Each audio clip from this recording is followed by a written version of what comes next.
Hi friends, welcome to my channel. అందరూ బాగున్నారండి? నేనైతే బాగున్నాను. ఇవాళ మన వీడియోలో నేను చెప్పే మాట ఏంటంటే, లైఫ్ సెటిల్ అయిపోవాలని చాలామంది అనుకుంటారండి. ఈ మధ్యన అందరి నోటంటే వచ్చేది లైఫ్ సెటిల్.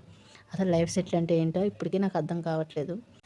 లైఫ్ సెటిల్ అంటే డబ్బులు సంపాదించడం, ఇల్లు కట్టడం, కారు కొనడం, అంతేనండి. లైఫ్ సెటిల్ అయిపోతుంది. ఇవన్నీ ఉంటే ఇంకేమున్నా లేకపోయినా పర్వాలేదు, లైఫ్ సెటిల్ అయిపోతుంది. కానీ ఇవన్నిటికన్నా ముఖ్యమైన కొన్ని ఉన్నాయండి. మనకంటూ మన కోసం ఎదురు చూసే ఒక మంచి మనిషి, ఇంకొకటి మనకి ఏ రోగం లేకుండా ఉండడం, ఇంకోటి మనం హ్యాపీగా మన లైఫ్ మనకు నచ్చినట్టు హ్యాపీగా బతకడం. ఇదండి లైఫ్ సెటిల్ అంటే. ఈ లైఫ్ సెటిల్ అనే విషయాన్ని మర్చిపోయి లైఫ్ సెటిల్ అనే మటుకి వినబడతాయి.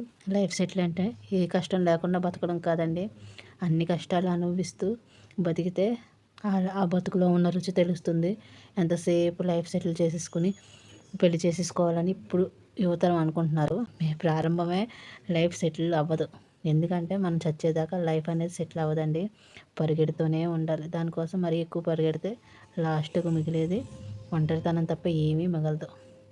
లైఫ్ సెటిల్ అనేది జీవితం మనం బతుకున్నంతకాలం జరగని పని.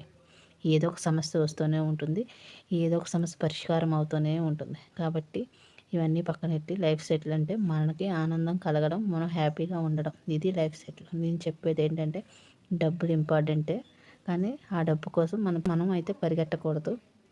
దాని గురించి ఎక్కువ ఆలోచించకూడదు. మనం చేసే పని చేస్తూ మన సంతోషంగా ఉంటూ మనతో ఉండే వాళ్ళని సంతోషంగా ఉంచడమే లైఫ్ సెటిల్ అనుకోవాలి.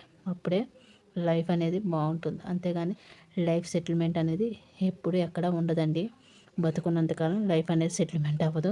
అది జీవిత సత్యం. కాబట్టి లైఫ్ సెటిల్ అనే వాళ్ళని చూస్తే వస్తుందండి, వీళ్ళు పిచ్చోళ్ళు అనిపిస్తుంది.